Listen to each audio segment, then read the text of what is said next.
Hi, Internet friends.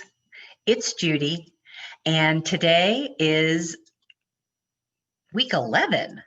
How exciting is that? Wow, it has been so much longer than it feels. But today I have some non-scale victories to show you, as well as some scale victories.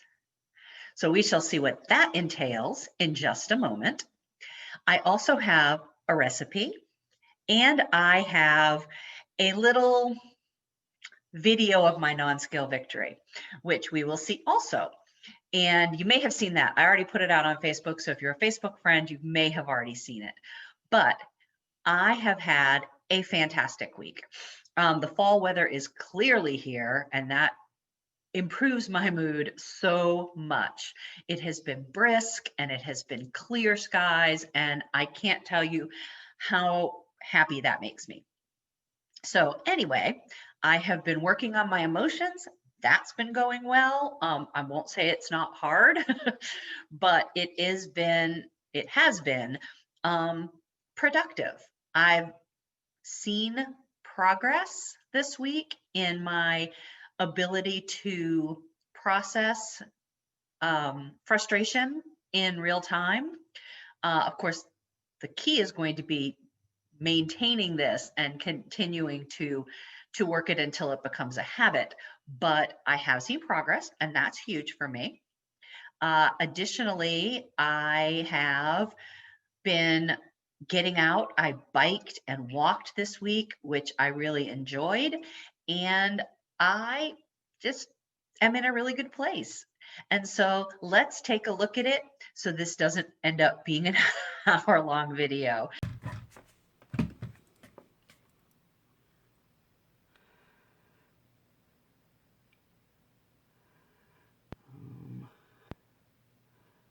Whew. Okay.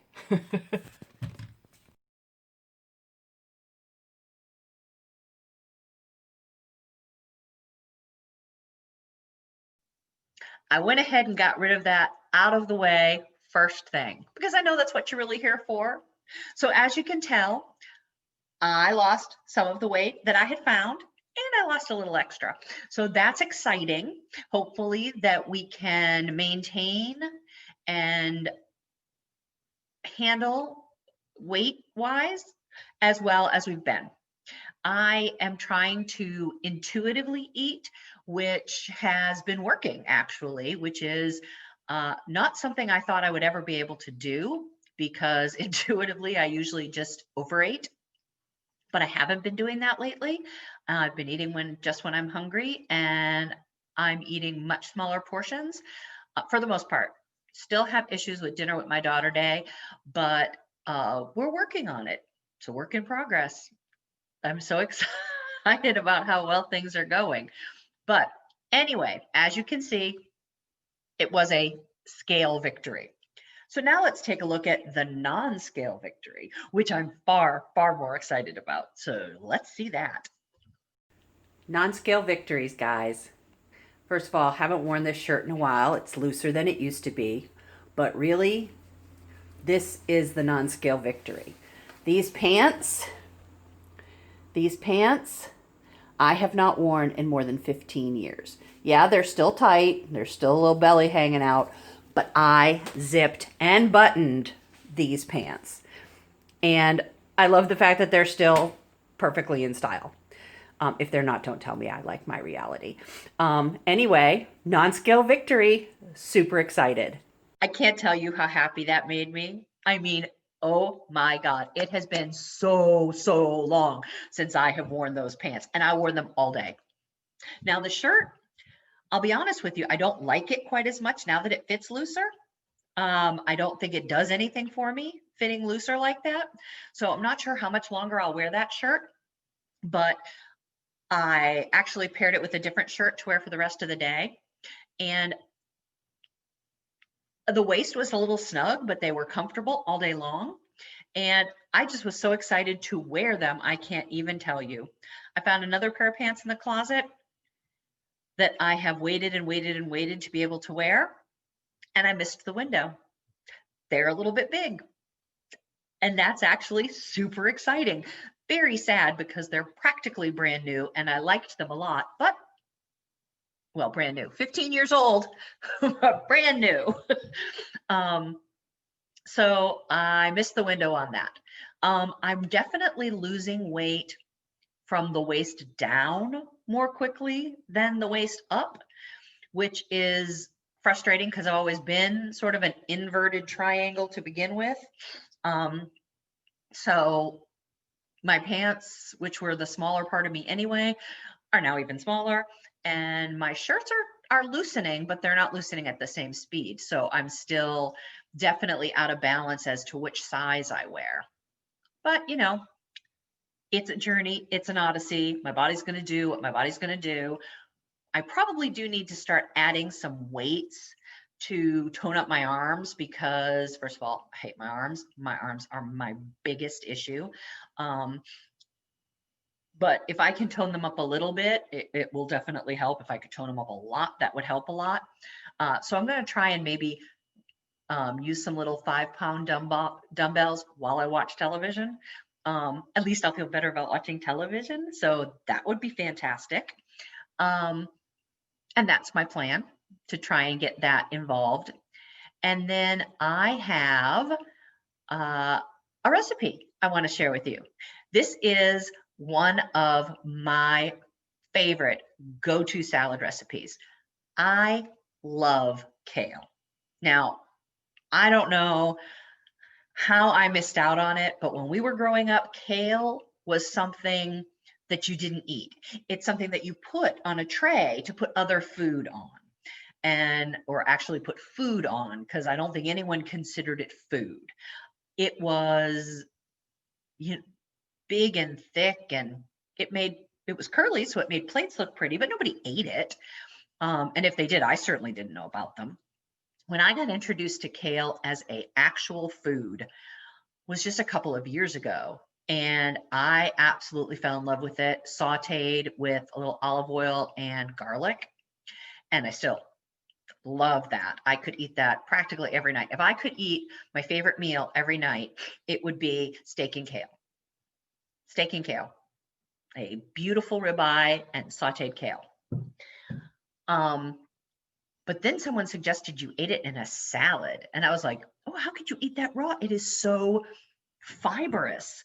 Well, first of all, you take out that big, thick stem because ain't nobody eating that. But I take out that big, thick stem when I saute it too. So I found a recipe that suggested you massage your kale. I thought that was the silliest thing I'd ever heard. Makes all the difference. And so I found this recipe for kale salad with apples, craisins, goat cheese, and pecans. Well, it also had radishes. I hate radishes, so I took those out. And I had dried cherries instead of cranberries, and they're even better. So without further ado, let's take a look at the recipe. Hi friends, here's my weekly recipe for you. This is a recipe I have made a ton of times and I enjoy every single time I have it. If you're not a if you're not a fan of kale, you might be after this because there's a trick that I learned that makes all the difference. So first, wash and drain your kale. Once you've rinsed and drained your kale, you're going to dry it on some paper towels a bit. So I just put out a big thing of paper towels, a couple of sheets depth worth, and I just pat it out like this. And I'm going to give it just a second to dry while I fetch a bowl.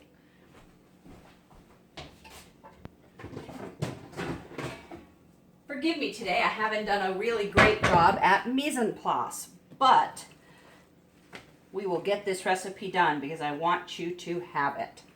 Okay, so now I have my bowl of kale that's slightly damp but mostly dry. I'm going to take a little bit of salt. I'm going to sprinkle it over the kale. Give it a toss to mix that around, and another little sprinkle. And here's the secret. Massage your kale. You just take it, and you rub it, and you take it, and you rub it, and you rub it, and you can feel the fibers start to break down a little bit. This is going to make your kale easier to digest and just more tasty and less like you're eating grass. I love kale in every method, so I like it even without the massaging. But the massaging, and when you start to massage it, you're going to smell that earthiness. And that's when the perfume starts really hitting your nose and you feel that you've broken down the fiber. Your kale is massaged enough. And as you can tell, it's broken down quite a bit and it looks just a darker green. This will make all the difference in your salad. Now, this salad makes a lot of salad. So I am having it today, but the recipe, because I'm just by myself, it's just me, the recipe I will put in its entirety so you can make a family batch. I just don't want it to, I don't want to have leftovers because I don't want it to get soggy. So next step, we're going to clean and cut some veggies. And we're back. I washed and dried a medium-sized apple. I am using Macintosh because it's my second favorite apple. My first favorite apple I cannot find down here in the South, which is a Cortland apple. It is my favorite because it is nice and sweet, tart, and super, super hard with a white flesh. Macintosh comes the closest. As you can see, the flesh is really pretty white, almost greenish white. And it is also sweet tart, although not quite as sweet tart, more sweet than tart. And it is not quite as hard. I'm cutting this apple into small chunks, about that big. I'll pop that in our salad.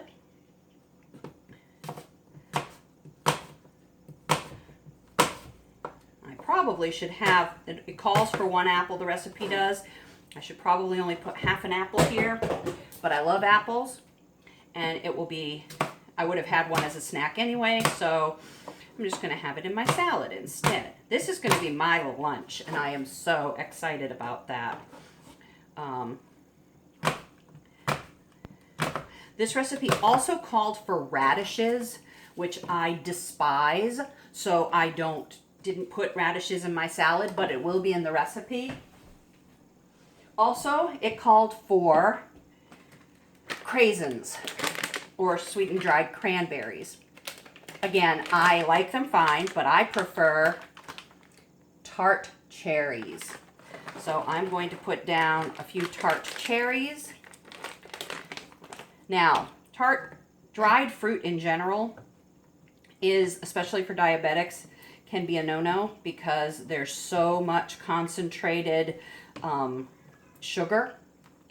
But in small quantities, they're not bad for you, and they have a lot of fiber. So you just don't want to eat a whole bag of dried cherries or dried apricots or dried fruit in general, which is sad because I love those things. Okay, we're also going to put a half a cup of pecans. Again, since I'm making half a recipe, I'm only going to put half this bag of pecans. I should have bought pieces. I bought halves because pieces would have been cheaper too. But there we go. And then, again, the recipe calls for, I believe it is 4 ounces of goat cheese. I use plain. You could use honey in this. I'm not honey goat cheese, which I'm sure is delicious. I didn't buy the honey because there was a lot more sugar and carbohydrates in it. This plain has less than 1 gram of carbohydrates. The honey had 3. And while that doesn't seem like a huge difference, when you think about the fact that there's honey in the dressing, there's no need to have that much honey carbohydrates or sugar carbohydrates, especially with the dried fruit and the apple. So I put just about 1/3 of this log in. I think the recipe calls for the whole log. For just myself, I don't really see the need for that much. So now our salad is put together. Now we're going to make the dressing real quick. And I like to make the dressing in my, there it is, in my measuring cup. So I have my measuring cup, and we are going to put 3 tablespoons of olive oil. And again, I'm having this, so I'm going to put 1.5 tablespoons of olive oil. And I can't find my tablespoon measure, so I have my half tablespoon.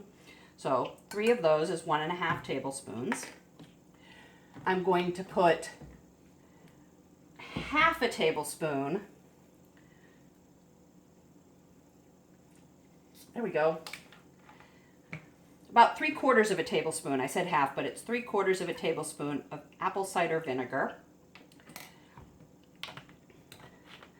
A tablespoon is the original measurement, so I'm going to put half a tablespoon of Dijon mustard, which is very exciting. And a teaspoon of honey. Hope I didn't get those two mixed up. Oh, that didn't go well. Just broke the cap right off it. I'm just going to put this in like that. Okay, because I don't want it to stick to my measuring thing. So now I need a fork. The recipe also says you can salt and pepper the dressing to taste. Not a huge fan of pepper, so I always reduce how much pepper's in a recipe anyway. But today, I'm leaving it out altogether, and I'm leaving out the salt because we massaged our kale with salt, so there's already salt in the salad. So, if you mix it up with a fork or a whisk, it kind of emulsifies, and then you just pour it over your salad and toss. And there you go. This is one of my absolute favorite salads. I will totally eat this whole salad by myself. It was a fight before my divorce to see who could eat the most of this salad so other people didn't get as much. We would all fight over it. There was never leftovers. So that is one of my all-time favorite recipes, and especially my favorite salad recipe. I hope you enjoy it, and leave the comments down below to tell me what you thought of the salad, if you made it, if the massaging made a difference, because it made a huge, huge difference to me. So, talk to you soon. I'll be back later in the video with more information about how the journey's going. Bye. So that salad, well, that bunch of kale. So in a bunch of kale, I had an enormous kale salad, using half of it for myself for lunch one day. And yes, I did eat all of it. And then I used the second half of it, and I had sauteed kale that night with a chicken breast. And I'm one happy kale girl. I now have some cauliflower and some cabbage in the fridge, so that's going to be this week. I think I'm going to take half of that cauliflower and rice it, and I'm going to make another video recipe for you for next week, which is my egg fried rice using riced cauliflower. And it should be delicious and the easiest thing you will ever make. Literally, start to finish, 6 minutes, 7 minutes. That's granted, that's cooking the cauliflower in the microwave. It'll take a little longer than that if you cook it from raw. But it's still super fast, super easy, and very, very yummy. If you did it with a stir fry, it would be delicious. So this week we learned, lost a little weight. People are starting to actually notice a difference and comment, which is fantastic. Two, had a non-scale victory, which was so exciting. And I made a recipe for you. So if you have any questions, or if you want to comment, or if you just, have any questions regarding how it's going, what I'm doing, please leave a comment below and I would be happy to answer it. Hit the like button if you like this video, and subscribe and tell your friends, because I would love to inspire anyone else hoping to go on a journey to better health, I am so much better equipped to do other things to improve my health, like the walking I'm doing, like the biking I'm doing.